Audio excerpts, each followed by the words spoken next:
nunca ouviu falar nisso. O que seria essa batalha espiritual? É assumir que existe a todo momento existir uma guerra no mundo espiritual, mesmo que a gente não saiba. É isso? É mais ou menos. A melhor maneira de explicar isso aí é da seguinte maneira. Veja só. A Bíblia ensina batalha espiritual. Está na Bíblia. Como também na Bíblia você encontra a libertação dos pobres. Você também encontra. Mas aí o que é que acontece? As pessoas pegam as passagens que a Bíblia fala sobre libertação dos pobres, ajuda ao oprimido, libertar e tudo mais, pegam essas passagens, guindam essas passagens do contexto, formam uma lente pela qual faz uma releitura da Bíblia a partir disso aqui. Então Jesus se torna o libertador da condição, na teologia da libertação que faz isso, Jesus se torna o libertador da condição humana. Pecado, ele se torna estrutural e não individual. A pessoa é ruim porque a sociedade é ruim. Não tem culpa. Não tem culpa de nada disso que acontece. Então, essa releitura a partir de um ponto que é verdadeiro. É a mesma coisa com batalha espiritual. A Bíblia ensina a existência dos demônios, de Satanás, que existe uma guerra, que existe uma tentação. Pessoal, pega essa passagem, usa como lente, faz uma releitura da Bíblia toda e vê tudo em termos de confronto espiritual. Tudo é demônio. Tudo é demônio. Tudo é demônio. Criança, menino tá chorando, é demônio. Leite caiu no chão, é demônio.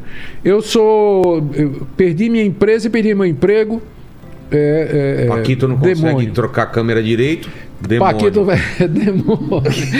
Igrejas onde de repente o som, na hora de começar o culto, o som dá problema, é um demônio que está ali. Como é que resolve isso? Eles então criam o Ministério de Libertação. Então tudo para resolver os problemas da sua vida, você passa pelo Ministério de Libertação. A responsabilidade individual acabou, né? Então seu casamento tá ruim. Então, isso é um demônio da luxúria, o demônio tal. Então, vamos passar por quebra de maldição. Exato. E tudo mais. Mas e minha responsabilidade como marido? De cuidar da minha esposa, respeitar a minha esposa, ou de respeitar o meu marido, amar meu marido, ser fiel e tudo mais. Onde é que fica isso aí? Então, existe a batalha espiritual? Existe. Mas ela não é culpada por todos os males. Tem muito... eu não sou advogado do diabo, mas nem tudo que é ruim é do diabo. Ele mesmo deve falar, desculpa, mas... mas essa música ruim aí não fui eu que fiz, não, cara. Exatamente. Muita coisa ruim fomos nós que trouxemos sobre nós mesmos pela nossa própria decisão. Mas qual é o problema de você colocar tudo como batalha espiritual? É tirar a responsabilidade. Tirar a responsabilidade. E você ficar totalmente sujeito a sempre ter uma ajuda superior do pastor ou da... Fica refém disso aí. De passar por processo de libertação, quebra de maldição, retroceder, fazer hipnose para retroceder, para ver se tem algum pecado na sua ascendência e tudo mais. Entendi. E tem outra coisa também. Quando você diz que tudo que acontece de ruim vem do diabo, você tira Deus da jogada. Porque tem coisa ruim que vem de Deus. É mesmo? Mas claro. Sodoma e Gomorra. Destruição de Sodoma e Gomorra. O dilúvio. Quem é que mandou? Não foi o diabo e não foram os homens. Praga do Egito. Praga do Egito. Quem é que mandou? Então, às vezes, Deus manda coisa ruim, não porque ele tem prazer em fazer isso, mas porque ele quer me despertar. Ele quer dizer... Ele quer chamar a minha atenção. Ele chama por bem, eu não vou. Então, ele diz, eu vou botar você de cama para você entender, né? E a gente sabe que o ser humano, ele só clama... Todo mundo é ateu até a hora do pitbull pular cerca, né? Exato. Quando o pitbull pula cerca, aí todo mundo clama por Deus, chama por Deus, pela divindade. Quando o avião tá caindo, todo mundo vira cristão. E você vê algumas coisas como sinais dos tempos, do final do tempo, ou a gente não pode taxar como guerra, pandemia? Sim. Veja, quando Cristo falou... Porque no Apocalipse fala, né? Alguma coisa sobre os Cavaleiros do Apocalipse. Fala. Os 4. Vamos pegar alguma coisa que é mais literal, que aí fica mais fácil para a gente explicar. No sermão escatológico de Cristo, que está lá em Marcos 13, no final de Mateus e no final de Lucas, você vê Jesus dizendo o que é que haveria de acontecer até a vinda dele. Ele fala de guerras, rumores de guerras, ele fala da perseguição dos seus discípulos, ele fala de fomes, ele fala de terremotos, fala de epidemias, de pestes, pandemias. Ele fala de que surgirão falsos profetas falando no nome dele. Então, ele descreve ele dá cerca de 9 ou 10 sinais que na época dele era impossível alguém prever. Quando Cristo viveu na época da Pax Romana, mas ele falou de guerras e rumores de guerra. Na época que ele viveu, que ele disse isso, ele estava sozinho, aliás, ele estava no Monte das Oliveiras, perseguido pelos judeus, traído já por Judas, vai ser negado por Pedro, e os 10 discípulos que sobraram, sim, fugiram na hora que apertou. Na hora que apertou. Então, como é que ele poderia dizer que um dia o nome dele seria tão conhecido que viriam pessoas no nome dele e que seus discípulos seriam levados diante de reis e de autoridades para defender e tudo? Então, aqueles sinais eles foram dados para mostrar que Jesus é o Filho de Deus, que ele é profeta, ele conhece o futuro. Então, isso que ele falou a respeito dos sinais se cumpre até o dia de hoje. Desde que ele falou essas palavras, nunca parou de ter guerra, pandemia, peste, doença, perseguições, cristãos sendo perseguidos, falsos profetas, nunca parou. Sempre teve. Épocas mais, épocas menos. Esses sinais foram dados não para a gente marcar a data da vinda dele, mas para ter certeza de que ela vai acontecer. Porque se ele acertou nisso, ele também vai acertar quando ele disse: eu vou voltar. E qual é essa intenção da segunda vinda de Cristo? Aquele plano final. Ele veio e fez o que tinha que ser feito. Fez. E agora ele volta para apagar a luz. Arrematar, né? Não, Lembra do que a gente falou no começo da nossa conversa? Que Deus tem um plano. E que esse plano termina num novo paraíso onde o pecado não é mais possível e tudo mais. Ele vem para estar conosco lá. Deus pode dar o dom de línguas, que não é revelatório. Qual é a função do dom das línguas? Biblicamente falando, é exaltar e louvar a Deus num idioma que você nunca aprendeu. E o milagre está nisso. Entendi. Tá? O milagre está nisso. De repente, mas ele é pessoal, é para mim? Ou é para ele pode ser exercido em comunidade, desde que siga a regra de 1 Coríntios capítulo 14. 2 pessoas, no máximo 3, em sequência, e tem que ter intérprete. São as 4 regras. O intérprete faz o quê? Ele interpreta aquilo que você falou. Vamos supor. Mas isso não é uma revelação também? É uma revelação não do plano de Deus ou do que é que Deus vai fazer ou deixar de fazer, mas daquilo que foi dito. É distinto. É uma tradução. Seria uma tradução. A capacidade de você traduzir. Quando eu digo que ele não é revelacional, eu quero dizer que o dom de línguas, eu estou dizendo que através das línguas, Deus não está revelando nenhuma etapa nova do plano dele. Entendi. E da mesma coisa, profecia. Hoje eu não creio que hoje exista profeta como o profeta Isaías, o profeta Daniel, como o apóstolo João, que nos deu o livro de Apocalipse lá na ilha de Patmos. Eu não creio que haja mais isso hoje. Não tem necessidade? Não creio. Essa língua seria a língua dos anjos? É uma língua espiritual? Não. O que é? São idiomas humanos falados por alguém que não conhece. Se eu de repente aqui começasse a louvar a Deus em mandarim. Entendi. E aí de repente você entendeu e trazia: olha, ele acabou de dizer isso aqui. Entendi. Então, alguns acham que é língua de anjos por conta de uma interpretação equivocada de 1 Coríntios capítulo 13, aquele famoso capítulo do amor, onde Paulo diz: ainda que eu falasse a língua dos anjos e dos homens, se eu não tivesse amor, nada seria. Mas ali ele está colocando na condicional. Ele está dizendo ainda que, não quer dizer que ele fala. Está dizendo que ainda que falasse, o amor ainda seria maior. Então, quando ele diz ainda que eu falasse a língua dos anjos, não quer dizer que é possível falar a língua dos anjos. Está dizendo que ainda que ele falasse, o amor ainda seria maior. Entendi. Então, ali não está dizendo que a gente fala a língua de anjo. O que da Bíblia a gente pode levar como alguma coisa que a gente tem que ler como uma verdade? Sim. Aquilo aconteceu. E o que é metáfora? O que é uma forma subjetiva de falar? Por exemplo, paraíso. A gente tem que entender que o paraíso existiu daquela forma, Adão e Eva, ou aquela é uma forma da Bíblia mostrar pra gente uma história que tem um significado oculto. Como que a gente pode ler a Bíblia e entender aquilo como deve ser? Certo. Olha, a melhor maneira não só de ler a Bíblia, mas de ler qualquer texto, Vilela, é você sendo leal ao texto. Os textos pedem para ser lidos de uma determinada maneira. Isso não só a Bíblia. Qualquer texto. Vou ler Camões, vou ler qualquer coisa, eu tenho que entender que tempo que ele foi escrito. Você está diante de uma poesia. Tá. Então, a primeira coisa é você entender o gênero literário. Certo. Tá? Então, aquilo ali está na cara que é uma poesia. Então, você vai ler aquilo como poesia. Certo. Aquilo está na cara que ele pede para ser lido, ele se apresenta como uma narrativa. Certo. Então você vai ler como uma narrativa. Então, esse é um princípio básico de leitura, é a fidelidade ou a honestidade com o texto. O texto para ser lido como. E uma vez que você faz a leitura, só então você vai julgar o texto, tá certo? E aí vem o problema de que critério você vai usar. Vamos pegar, por exemplo, a narrativa de Gênesis. Tá. Quando você lê Gênesis capítulos 1, 2 e 3, que é o relato da criação, e é o relato da queda do homem, do primeiro pecado, ele se apresenta como uma narrativa. A estrutura do texto, talvez com exceção da colocação do arranjo dos 6 primeiros dias, mas toda aquela história ali é idêntica a mais tarde, lá, por exemplo, capítulo 12, quando todo mundo, inclusive os críticos, entendem que ali é uma narrativa, porque tem a figura de Abraão, que já aqui no que eles chamam no período da história, antes seria a pré-história, né? Você tem a história da formação da nação de Israel e tudo mais. É exatamente o mesmo estilo. Então, Gênesis de 1 a 3 pede para ser lido como se fosse história.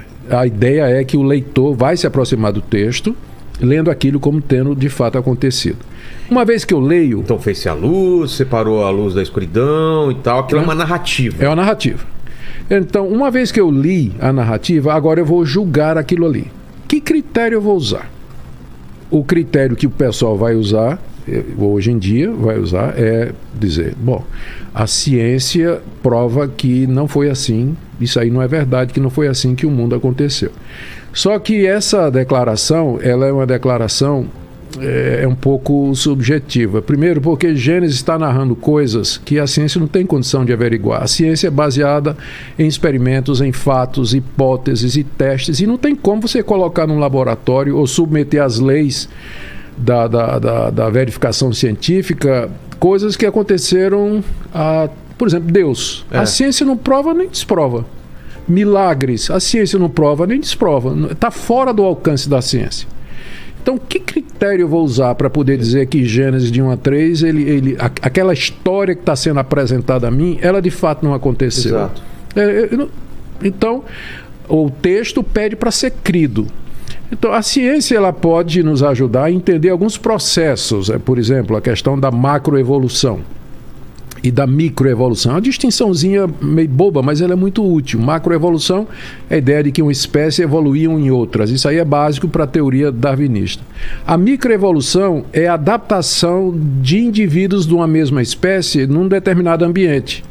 Então, por exemplo, os cristãos não têm dificuldade com a microevolução. Não creio que Deus criou todas as raças de cachorro que existem. Ele criou uma raça de cachorro, mas com potencial para se adaptar. Potencial para variedade. Mesma coisa a raça humana. Deus criou um casal. Agora, nesse casal havia potencial para dar essa multiplicidade de diferentes raças, tipos que nós temos hoje. Então, essa chamada microevolução, que são variações dentro da mesma espécie, nós não tem problema nenhum. O problema é a macroevolução. O que é a macroevolução? É de uma espécie que vai para outra. Por exemplo, e Darwin nunca disse isso, né? O pessoal é muito injusto com Darwin. Darwin disse que o ser humano procede do macaco. Ele nunca disse isso.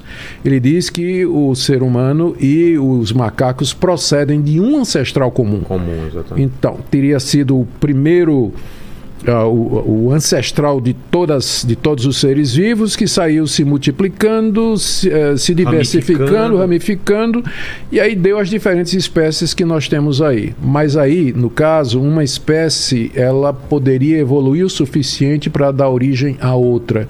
A raça humana, o ser humano como nós temos hoje, ele teria sido resultado de milhões de anos de evolução, que passou por diferentes raças, né? Hominídeos, pré-hominídeos, inclusive tipos bem similares aos símios e assim por diante.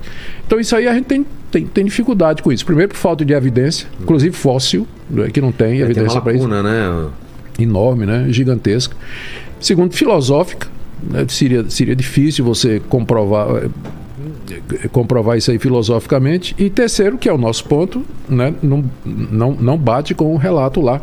Então você teria que negar, se você for seguir o que a teoria evolucionista, a leitura que ela faz do livro de Gênesis, você tinha que negar 3 capítulos, Vilela, que são fundamentais para o resto da Bíblia, porque nesses 3 primeiros capítulos você baseia, por exemplo, aquilo que nós cremos que é a dignidade do ser humano. Você veja a incoerência. O pessoal luta por direitos humanos, mas por que eu lutaria? Que prevaleça o mais forte. Não é essa a lei da evolução? Exato. O mais adaptado. Que sobreviva. Que os mais fracos morram, pereçam. Não é? Por que eu tenho compaixão dos idosos, dos velhos, dos desvalidos, das crianças oprimidas e tudo? Por quê? Porque eu creio que foram feitas à imagem e semelhança de Deus. Porque em outros animais, os mais velhos vão sucumbindo, atrasam o bando, eles vão ficando para trás, são comidos pelos predadores. Não tem misericórdia. Exatamente, é a lei da natureza. A natureza não tem compaixão. Mas de onde vem a compaixão? Vem exatamente disso, que eu fui criado à imagem e semelhança de um Deus que não somente me dá dignidade, mas faz com que eu tenha compaixão de outras pessoas, porque são portadoras da imagem e semelhança de Deus. Se você tira o relato da criação, você tira a base epistemológica e lógica para você exercer compaixão, misericórdia, lutar inclusive. Por que eu vou lutar pela natureza, por exemplo? Por que eu vou defender as araras? O mico-leão dourado, que se acabe, que prevaleça a raça humana, que é mais forte. Mas eu vou lutar por eles, porque eles foram criados por Deus, eles refletem a beleza de Deus, a criatividade de Deus, o grande poder de Deus. E aí eu posso multiplicar. Capítulo 3, que narra a queda do homem. É a explicação, Vilela, por que tem tanta gente... Por que nós somos ruins? Aqui, quando a gente estava conversando no começo, mesmo no começo do programa, você falou, né? Eu sou falho e tudo mais. Eu sou também. Todos nós somos, mas de onde vem isso? A gente nasce com essa falha, com o pecado. Pecado, a gente chama de pecado original, né? Que eu não entro nem na questão de que a gente recebe a culpa disso aí, mas eu entro nos efeitos. Ah, tá. Qual a primeira coisa que os bebês aprendem a dizer? É meu. Não. E por aí vai. A raça humana toda, não tem nenhum indivíduo que não seja marcado de alguma maneira pela inconsistência, pela falha, pelo fracasso de alcançar algum ideal que ele tem no coração e que ele não sabe de onde vem, mas ele não consegue. É impossível chegar à perfeição ao ser humano. É impossível. Mas de onde vem isso? Por quê? E o capítulo 3 do livro de Gênesis diz por quê. Porque nós somos uma raça que foi criada por Deus para andar com Ele, para desfrutar da companhia dele. E num determinado momento, nossos primeiros pais resolveram desobedecer a Deus e, como resultado, eles, ao quererem ser independentes, eles se desligaram da fonte de todo bem. Esse é o problema básico da raça humana. Ela está desligada de Deus. É preciso haver uma religação, e é isso que a palavra religião significa. Religar. Toda religião tem como alvo apresentar um sistema que religa a pessoa a Deus. Já parte desse pressuposto. Religião é uma coisa universal. Você vai no Polo Norte, Polo Sul... E povos totalmente isolados vão criar algum tipo... Isso é muito louco. Mas de onde vem isso? Por que essa necessidade? É uma lacuna que a gente tem dentro da gente, exatamente, que tem que ser preenchida por algum tipo de ligação. É uma saudade do tempo no paraíso. Nossa, daquela época. Faz muito sentido isso. Faz. Porque... Sacrifícios, tudo. Desde dos povos pré-históricos. Tudo, sempre. Quando ele começou a ver que as pessoas estavam morrendo eles começaram a enterrar essas pessoas, começaram a fazer algum tipo de cerimônia e rezar a um Deus que ele não entendia, alguma coisa superior, porque sentia o quê? Sentia uma falta, Exatamente. um não entendimento daquela finitude. Exatamente. O plano de Deus, ele previa a queda. Sim. Porque se ele deu o livre-arbítrio, é possível que esse homem ou essa mulher pecassem. Vou até Então, tomar um café. começar a viajar. Então ele previa esse pecado.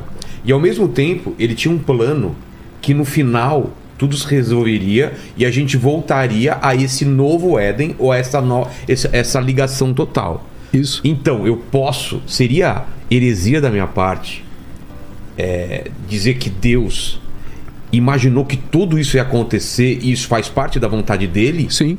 É mesmo? É. Mesmo as coisas ruins que a gente escolheu? Sim, eu vou explicar. Primeiro, agora, imagine o dilema de Deus, por assim dizer. Eu sempre tento me colocar na posição de Deus e eu não consigo porque é uma coisa tão absurda. Mas tem algumas coisinhas que a gente pode imaginar. Então, eu não consigo. Como que você pode saber de tudo e ao mesmo tempo se surpreender quando um filho teu volta e você se agraciar e você ficar feliz, mas você sabe que aquilo aconteceu? Eu não consigo entender isso. Sim. Não sei se eu também vou conseguir tirar essa dúvida não, mas eu vou dizer o que eu penso. Então veja só, imagina o dilema de Deus. Ter com ele, para ele, por toda a eternidade, uma raça de seres à imagem e semelhança dele, que voluntariamente quisessem ficar com ele sem possibilidade de outra decisão. Eu coloco isso com meu filho. Eu não queria isso pro meu filho. Bom, agora imagina que ele fosse obrigado a me amar. Ele não teria outra opção. Que vantagem tem? Pois é, então, Deus poderia ter feito pessoas assim, obrigado essas pessoas a amá-lo. Um robô. Ou então, Deus poderia criar a história da redenção, uma história onde as criaturas, onde de uma maneira que nós não sabemos, Deus, é uma das coisas que eu não sei, de uma maneira porque a Bíblia não explica também, Deus conduziria todo o processo de forma que o final fosse esse, mas através das decisões, e aqui vem, livres, espontâneas, voluntárias de suas criaturas morais, que são os anjos e os homens. Através das decisões livres dos anjos, dos homens, Deus constrói a sua história de forma que o final dela vai ser esse aí. Aí vem a grande questão. Como é que Deus pode ser soberano e nós podemos ser livres? E essa é a resposta para a qual essa é uma pergunta para a qual os teólogos não têm uma resposta, porque as respostas que são tentadas ou que foram dadas, elas acabam ou anulando a soberania de Deus, como por exemplo a teologia relacional, que há pouco tempo foi defendida por pastores aqui, inclusive famosos de São Paulo, dizendo que... lembra daquele tsunami que teve na costa da Ásia? Claro. Aí o pessoal veio em cima de... Por que Deus... permitiu? Deus não sabia que aquilo ia acontecer? Por que ele permitiu aquilo ali? Resposta desses pastores: Deus não sabia. Deus não conhece o futuro. Deus não é onisciente. Então, essa solução do dilema torna Deus menos daquilo que ele é. A outra é você enfatizar a soberania de Deus de tal forma que você torna o homem um autômato, sem decisões falsas, não são verdadeiras. E aí que tal? Você tem que manter as duas coisas juntas. Deus é absolutamente soberano e o homem é responsável. Como é que a Bíblia lida com isso? Ela apresenta as duas verdades como dois trilhos. Imagina, você está no trilho do trem, você está ali. Você olha lá no final. No horizonte. As linhas se encontram. Mas só no horizonte. Certo. Elas caminham paralelas, mas só vão se encontrar no horizonte. Soberania de Deus, responsabilidade humana, lado a lado. Você não sabe. Onde uma termina, outra... Você não consegue fazer isso. Mas lá no fim da história, eu vou entender isso aí. Então, vou te dar um exemplo. A morte de Cristo. Então, exato. Morte de Cristo. Ele poderia, a qualquer momento, evitar a morte. Podia, né? Podia? Pois é. Quando Pedro, no famoso sermão de Pentecostes, lá no livro de Atos capítulo 2, ele prega lá para os líderes que tinham condenado Jesus 50 dias antes, ele disse assim: esse Jesus foi entregue pelo determinado desígnio de Deus e vocês o mataram. E ele colocou a culpa nos judeus. Primeiro ele disse, olha, ele morreu segundo o plano de Deus. Segundo a vontade de Deus. E vocês o mataram. Então, no mesmo versículo, você vê a soberania de Deus e a responsabilidade humana. É assim que a Bíblia trata esse assunto. Eu posso citar para você dezenas de passagens bíblicas que dizem que nada acontece sem que seja a vontade de Deus. A mais conhecida, Jesus disse, não cai um passarinho no chão se não for a vontade do meu Pai que está nos céus. Eu poderia citar dezenas de passagens onde a Bíblia fala de um Deus soberano, Senhor de todas as coisas, que decretou tudo o que existe. E ao mesmo tempo eu te dou uma dezena de passagens onde fala assim: arrependa-se, mude de vida, escolha, coloque, por exemplo, a palavra de Josué ao povo de Israel, antes de entrar na terra prometida: coloco diante de vocês a vida e a morte, escolha entre servir a Deus outros deuses, eu e minha casa serviremos ao Senhor. Jesus mesmo disse para as multidões: vinde a mim todos vós que estáis cansados e oprimidos, eu vos aliviarei. No final do Evangelho de Marcos está escrito assim: pregai o Evangelho a toda criatura, quem crer e for batizado será salvo, quem não crer será condenado.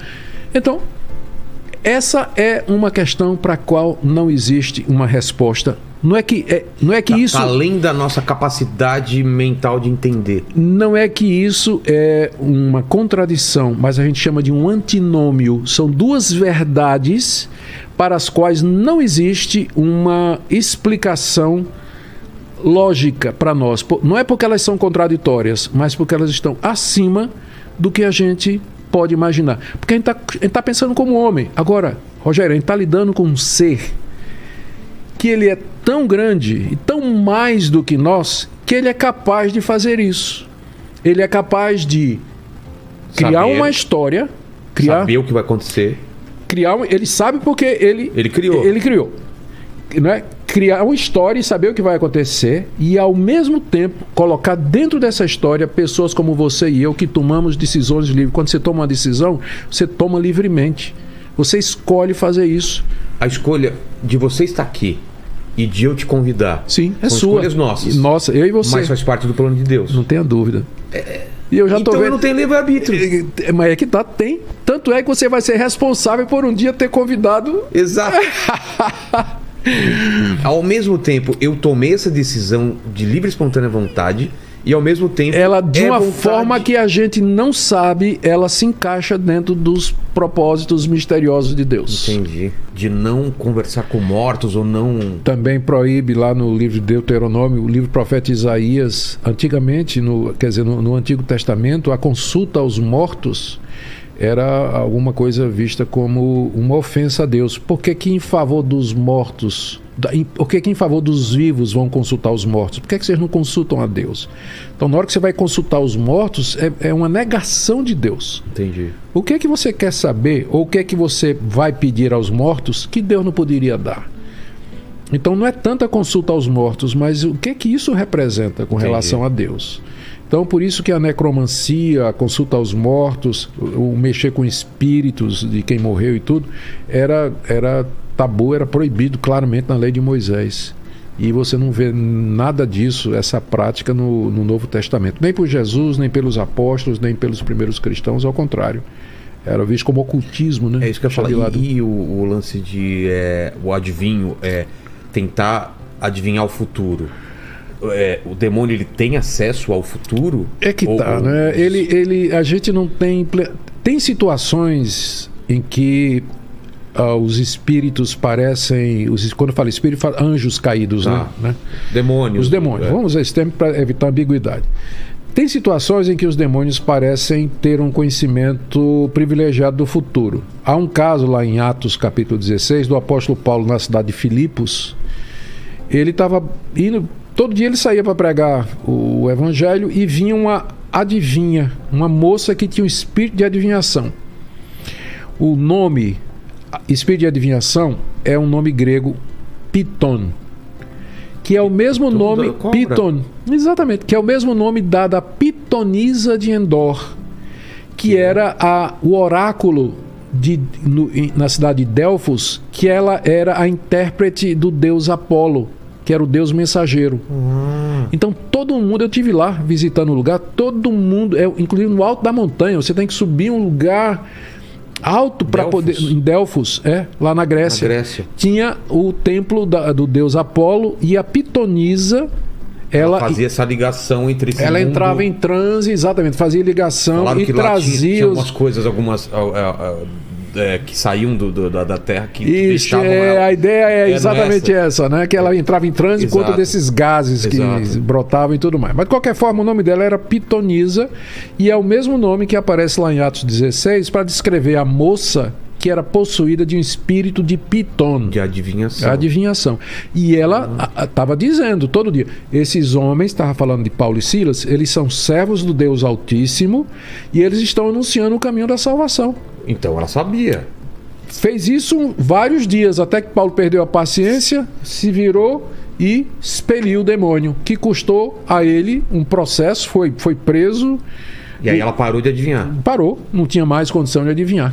Mas a questão é que aquele demônio, chamado de Piton, ele parece ter ele tinha esse conhecimento. Ele tinha esse conhecimento aí. Quando Jesus começou o ministério dele, lá na Galileia, ele expulsou o demônio de muita gente. E geralmente, quando ele se aproximava do endemoniado, o espírito gritava: eu sei quem você é o Filho de Deus. Então, eles tinham... Os demônios foram... Curioso, os demônios foram os primeiros a reconhecer quem era Jesus. Nem os discípulos entenderam, mas os demônios foram os primeiros. Isso é uma coisa até que demonstra o poder, né? Pois é. Então, eu creio que é possível, pelo poder maligno, que se tenha algum conhecimento do futuro. Não como Deus, porque Deus é onisciente, mas algum conhecimento é possível de ter. Da mesma forma, os demônios podem manipular também, né? Parecer, fazer com que coisas pareçam miraculosas ou milagre mesmo, eu creio que...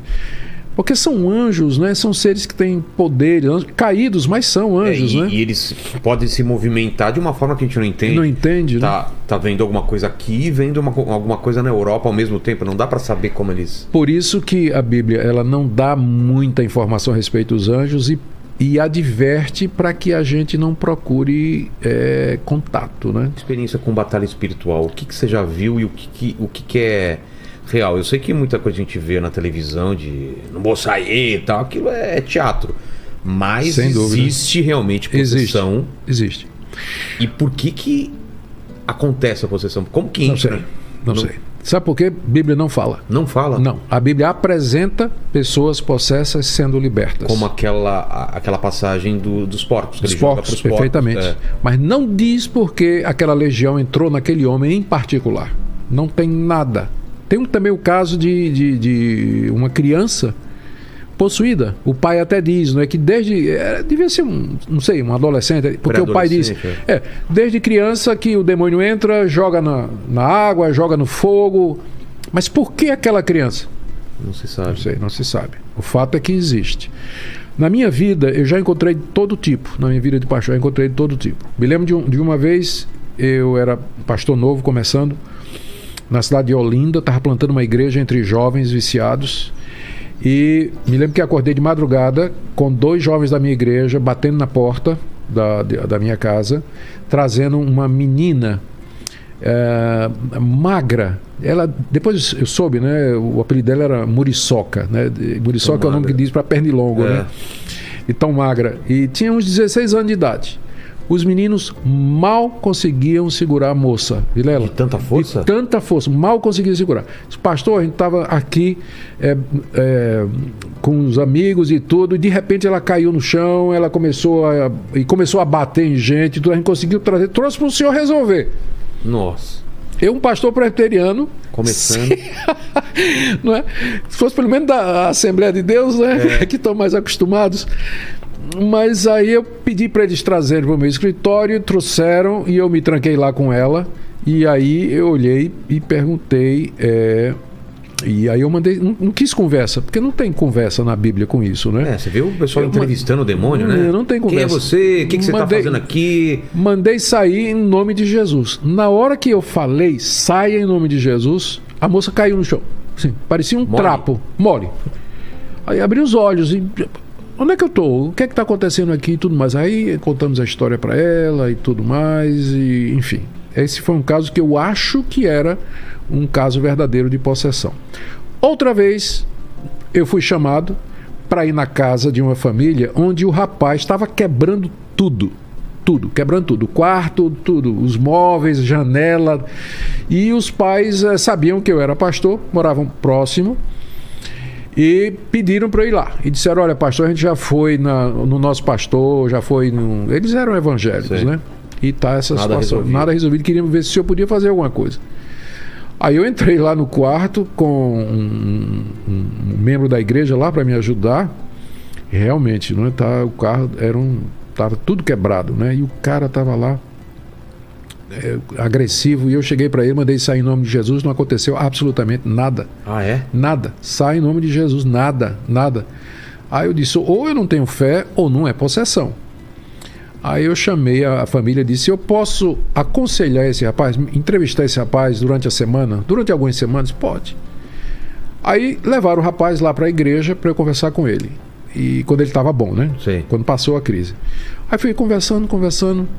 Vilela, o menino era abusado pelos pais desde criança. Era um problema psicológico. E ele cresceu na igreja vendo essas manifestações. E foi a forma que ele encontrou de extravasar isso, porque ele não podia dizer, era abusado. Se não me engano, era um tio ou alguém que abusava dele, sabe? E foi a forma que ele encontrou. Aí, depois de vários meses de conversa e tudo mais, o rapaz parou com aquelas manifestações.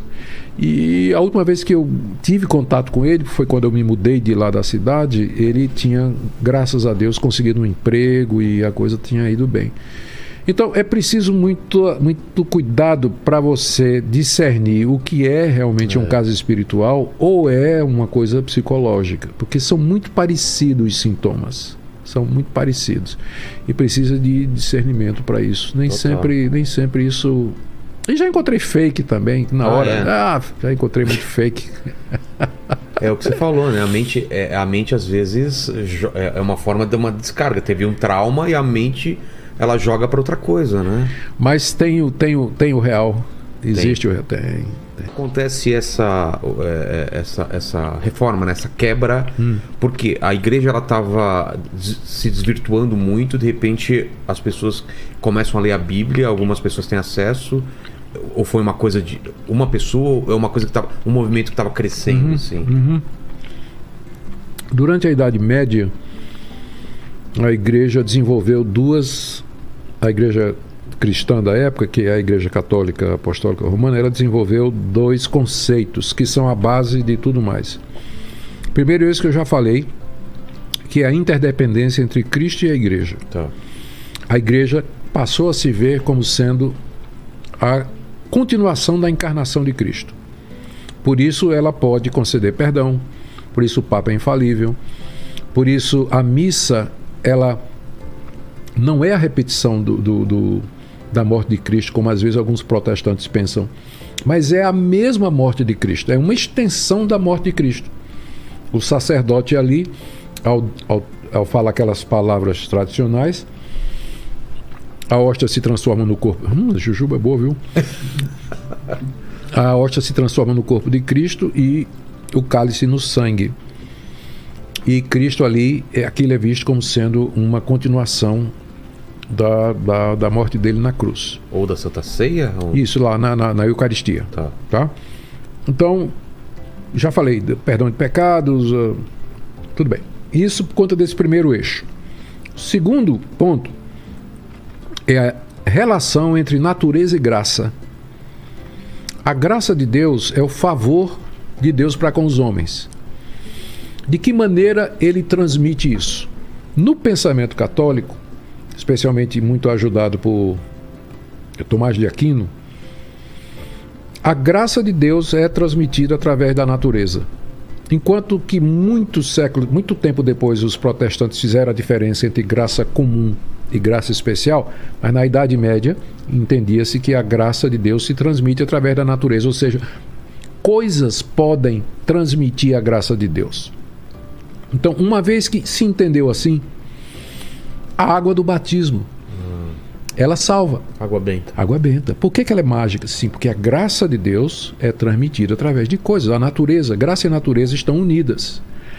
O óleo da extrema-unção, a hóstia na hora da Eucaristia, o vinho na hora da Eucaristia.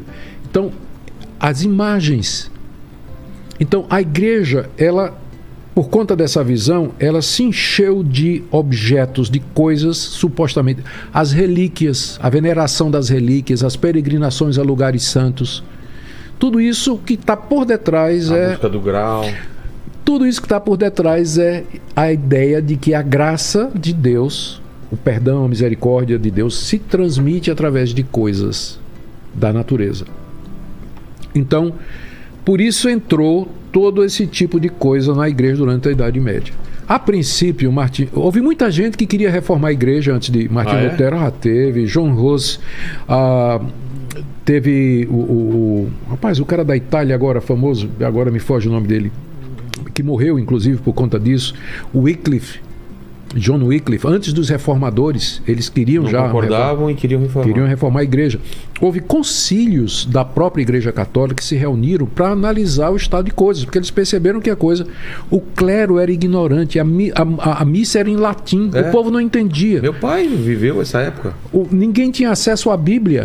O padre ficava de costa né? e rezava em latim. Né? Pois é, exatamente porque o pessoal não entendia nada, tinha a chamada dramatização dos mistérios, atores que dramatizavam os mistérios e todo esse tipo de coisa. Então, e surgiram a ideia da veneração dos santos, por exemplo, e das imagens, não é? Que depois eles tiveram que fazer uma distinção entre dulia e latria. Dulia é serviço que a gente presta às imagens, latria é adoração que a gente só dá a Deus. Mas na prática, não tem essa diferença, acaba sendo a mesma coisa. Então, Lutero, ele era católico. O que despertou Lutero não foi ele não viu tudo isso ao mesmo tempo. O que ele primeiro percebeu foi que aquilo que a igreja estava ensinando sobre a maneira pela qual o homem é justo diante de Deus não batia com aquilo que ele estava vendo na Bíblia. Tá? Porque a grande massa não tinha nem acesso à Bíblia, nem acesso à Bíblia, mas ele tinha. Por quê? Porque era padre, ele tinha acesso a isso aí, não é? Ele tinha acesso. Os padres liam a Bíblia, a Vulgata Latina, na verdade, que é a Bíblia de Jerônimo do século IV. E ele, lendo Romanos, ele viu que está escrito lá que o homem é justificado pela fé em Cristo sem as obras da lei. E ele entendeu que aquilo era um ato de Deus. Deus justifica o pecador, isso é um ato de Deus. Enquanto que no pensamento católico da época, a justificação era um processo. Quando você era batizado, você recebia graça, e essa graça ajudava você a praticar boas obras. E dessa forma você ia se justificando. Então a justificação na Igreja Católica era um processo. Ainda é, que ela não mudou absolutamente nada. Então, a justificação é um processo no qual você é ajudado através dos sacramentos da igreja, a própria igreja e por aí vai, não é? Enquanto que no pensamento luterano, ele viu e disse, não, é um ato de Deus. Batismo, crisma... Isso tudo é catolicismo. Então, Lutero disse, não, o homem é justificado pela fé, é um ato, Deus o declara justo. E a partir daí ele é justo até o fim da sua vida. O que ele tem que fazer agora é viver de acordo com isso. Entendi. Que aí é um processo. Então, quando ele descobriu isso aí, ele quis um primeiro debate com os doutores da igreja a respeito disso, e aí veio a história toda, né? A coisa ganhou força, ganhou movimento, ele teve adesão de alguns príncipes alemães, até pelo motivo não muito certo, que estavam indispostos com o rei, políticos e tudo.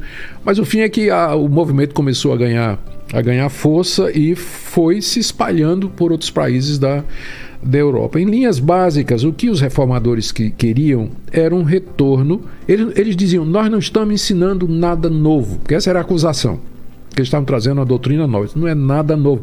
Isso é que os pais ensinaram, isso é o que Agostinho ensinou, isso é o que Anselmo ensinou, isso é o que outros pais da igreja ensinaram, é o que está na Bíblia, é isso que nós queremos. Perdeu. E se perdeu durante a Idade Média por conta desses dois desenvolvimentos que eu falei. E o ponto principal foi com relação à Escritura, porque a Igreja Católica tinha como fonte de autoridade a Bíblia, a tradição e o magistério católico, que era o conjunto de doutores encabeçado pelo Papa. Então, a Bíblia está no mesmo pé de igualdade da tradição. Onde é que você encontra a doutrina do purgatório, da virgindade perpétua de Maria? Não é na Bíblia, mas na tradição. Alguém colocou isso e foi passando de geração para geração. De geração para geração. E aí Lutero disse não. Só a Bíblia. Para nós, só o que está na Bíblia é verdadeiro cristianismo. E aí foi o grande ponto de decisão, né? A questão da sola escritura, somente a escritura. Mas a Bíblia católica é diferente da protestante. 7 livros a mais que foram adicionados na Contra-Reforma. Quando teve a Reforma era a mesma. Era a mesma. Depois, na Contra-Reforma, no Concílio de Trento... Quanto tempo depois? Muito tempo? 1500 e pouco. Não muito tempo. Tá. Não muito tempo depois. Eu esqueço a data exata agora. 1500 e pouco. Na Contra-Reforma, lá na cidade de Trento, na Itália, e a Igreja Católica estabeleceu que a Bíblia era a Vulgata Latina, de Jerônimo, e aumentou 7 livros, acrescentou 7 livros ao cânon do Antigo Testamento e manteve o Novo Testamento idêntico. Não teve diferença. Que ela fez isso? Não viu. Essa mudança eu acredito que foi para diferenciar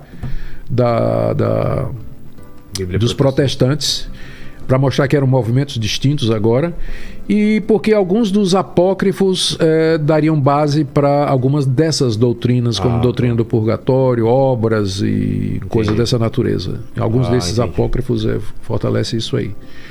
Então, a princípio, começou com a doutrina da justificação pela fé, se desenvolveu com a questão de somente a escritura, e a partir daí as diferenças foram se tornando tal que finalmente o Papa resolveu excomungar Lutero 2 vezes. E 2 vezes ele queimou na fogueira a bula da excomunhão, né? É mesmo? Foi. Nossa. E o que veio a partir daí de Lutero? Os reformados, aqueles que seguiram Lutero, eles não seguiram Lutero em tudo. No segundo momento da reforma, vem a segunda geração de reformadores, você tem, por exemplo, Calvino. Calvino era suíço, de fala francesa. Ele era originalmente advogado, versado em leis, era pelo menos a profissão que o pai dele queria. A gente não sabe quando ele se tornou protestante. E ele era muito novo, ele foi chamado pela cidade de Genebra, que tinha se tornado protestante, para ministrar a eles lá. Calvino concordava com Lutero basicamente em tudo, somente a escritura, justificação pela fé, mas ele discordou. Eles nunca se viram, né? Na verdade, nunca se encontraram.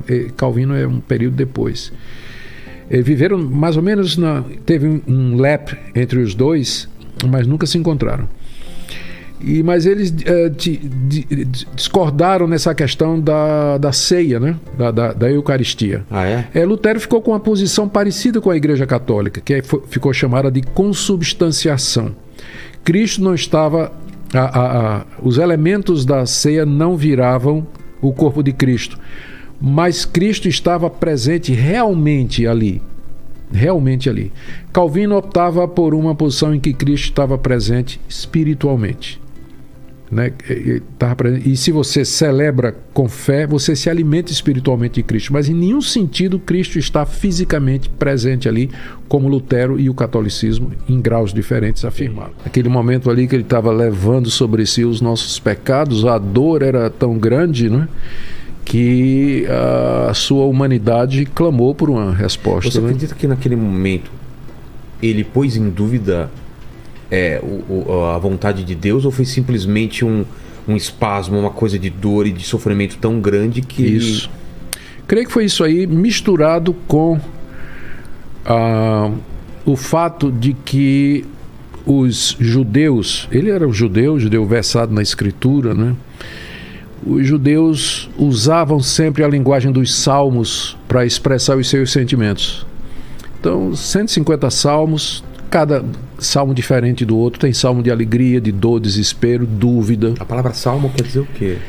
Ela se refere a um gênero literário que se vale da poesia para narrar a grandeza de Deus ou os sentimentos do fiel.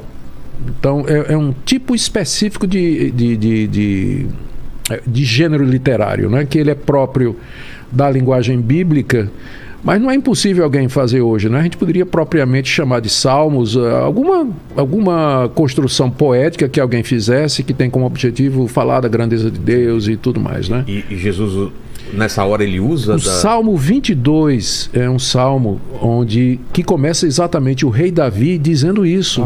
Deus meu, por que me desamparaste? Por que não ouves o meu lamento? Por que o Senhor está distante de mim? Então, o judeu, ele crescia usando a linguagem dos salmos para expressar os seus sentimentos. E eu creio que naquele momento de angústia, o judeu Jesus se valeu do Salmo 22 para expressar toda a dor, o que ao mesmo tempo bate com aquilo que a gente lê no restante da Bíblia, que ele foi feito pecado por nós. Ele não conhecia pecado. Ele nunca pecou, não tinha essa experiência como a gente tem do que é o pecado. E na cruz, toda a carga de pecado foi lançada sobre ele. Então, ele ali recebeu o castigo que era, para mim, quem devia estar pendurado naquela cruz era tio Nico, pendurado ali e ainda mais chicoteado muito mais, né? Era eu que era para estar pendurado ali. Mas ele foi no meu lugar. E é por isso que eu posso agora chegar para Deus e dizer: Deus, eu creio que o Senhor me perdoa, porque a minha culpa já foi paga. Porque Deus não pode perdoar de graça, Rogério. Como assim Deus perdoa de graça? Ele seria injusto. A gente fica revoltado quando um juiz inocenta né, um bandido. A gente tem um senso de justiça. Agora imagine a Deus inocentando todos nós que somos bandidos. Deus simplesmente fecha os olhos e diz: está tudo. Mas como assim? Deus não pode fazer isso, ele é justo.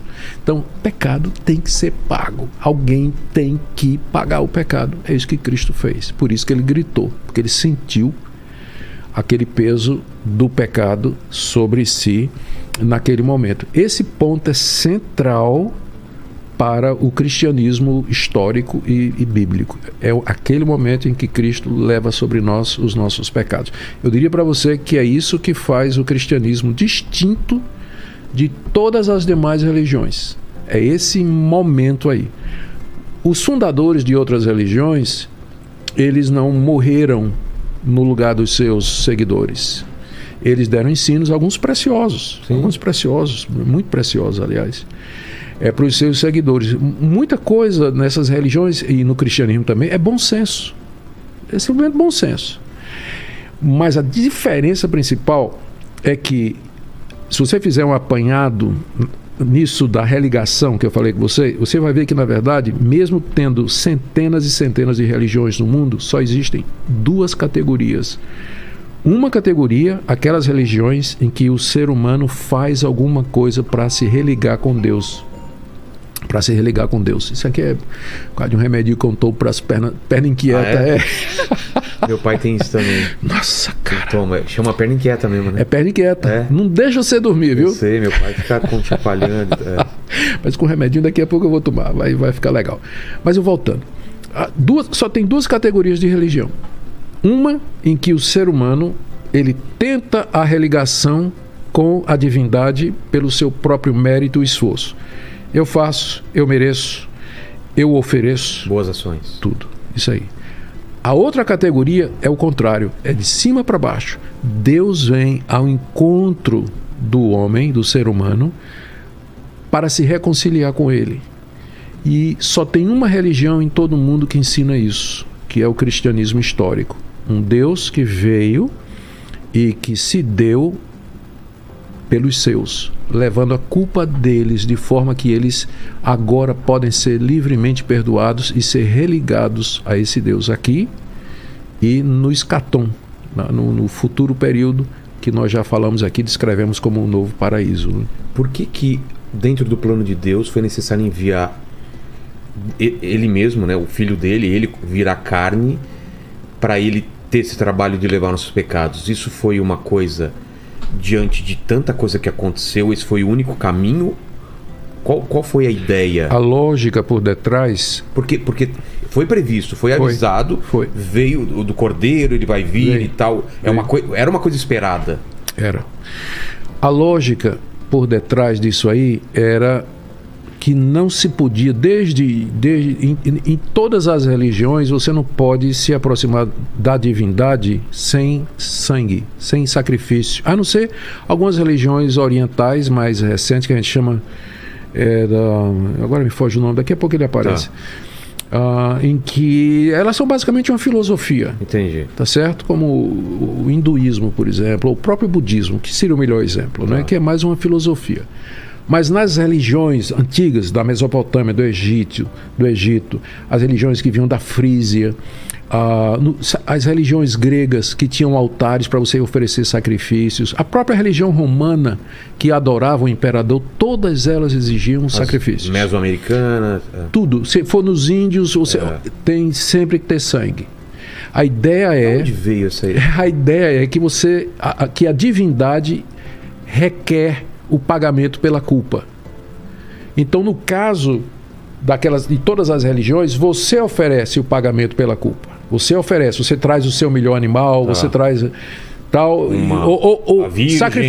sacrifícios humanos, exatamente, isso tudo. O inimigo, o escravo. No cristianismo foi o contrário. Deus, como João Batista diz quando viu Jesus, eis o Cordeiro de Deus que tira o pecado do mundo. Deus mandou um cordeiro para ser oferecido como sacrifício. Alguém que espia os pecados. Exatamente. Tinha aquela ideia do bode expiatório, né? Tudo isso estava previsto, como você falou. Estava escrito direitinho no Antigo Testamento, antes de Cristo. E por que os antigos tinham essa necessidade de um animal ou alguém... Ou era o animal ou era ele. Porque alguma coisa pagar pelos pecados dele... Porque sendo o pecado, veja só, Deus é o Criador de todos. Ele é o Senhor e Ele tem domínio absoluto sobre minha vida. Ele é o meu Deus, então Ele é o meu Senhor. Eu sou filho dEle, servo dEle, devo obediência para Ele, devo minha vida a Ele. Então, a desobediência a Deus, o virar as costas para Deus, o renegá-lo, é de tal forma, é de tal ordem que exige a minha vida. É a pena de morte. O castigo é pena de morte. Então, ou eu, ou alguém no meu lugar. Tá. Ou alguma coisa no meu lugar. Tá? Porque o apóstolo Paulo, ele descreve isso na carta aos Romanos, capítulo 3, verso 23. O salário, no capítulo 6, verso 23. O salário do pecado é a morte. Qual o preço, qual o resultado do pecado? A morte. Se não for a minha, vai ter que ser de alguém, em meu lugar, ou de alguma coisa. Deus enviou essa pessoa. Por que tinha que ser ele mesmo? Porque, Rogério, se fosse um de nós, eu ou você, que fosse morrer na cruz, nós só estaríamos morrendo por nós mesmos. Então era preciso alguém que não tinha pecado para que a morte dele pudesse ter efeito perdoador para milhões de pessoas, porque se fosse qualquer outro membro da raça humana, ele só estaria morrendo por ele mesmo, porque ele é pecador. E então morreu. É isso mesmo, ele é pecador, tem que morrer mesmo. Mas Jesus Cristo não tinha pecado, conforme os evangelhos nos contam. E os seus primeiros discípulos escreveram no Novo Testamento. Ele nunca cometeu pecado. Então, é por isso que a morte dele é tão importante para nós, porque ela como que cria com base nela, Deus pode chegar e dizer: Rogério, você está perdoado. Entendi. Completamente perdoado. Tudo que você fez, faz e um dia vai fazer. O que basta para mim para ser perdoado? Basta para aceitar. Que coisa maravilhosa. Que Jesus morreu pelos meus pecados. Crer nisso. Receber nisso e apostar sua alma nisso. Mesmo que eu posso não acreditar nisso e posso ter as melhores ações, eu não... É porque elas nunca serão boas o suficientes. Nunca.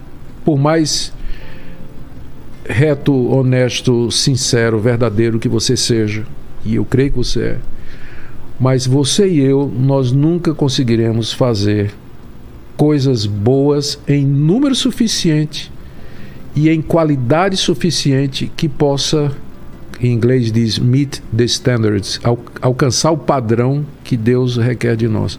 Porque mesmo as nossas melhores obras, elas estão manchadas por motivos egoístas.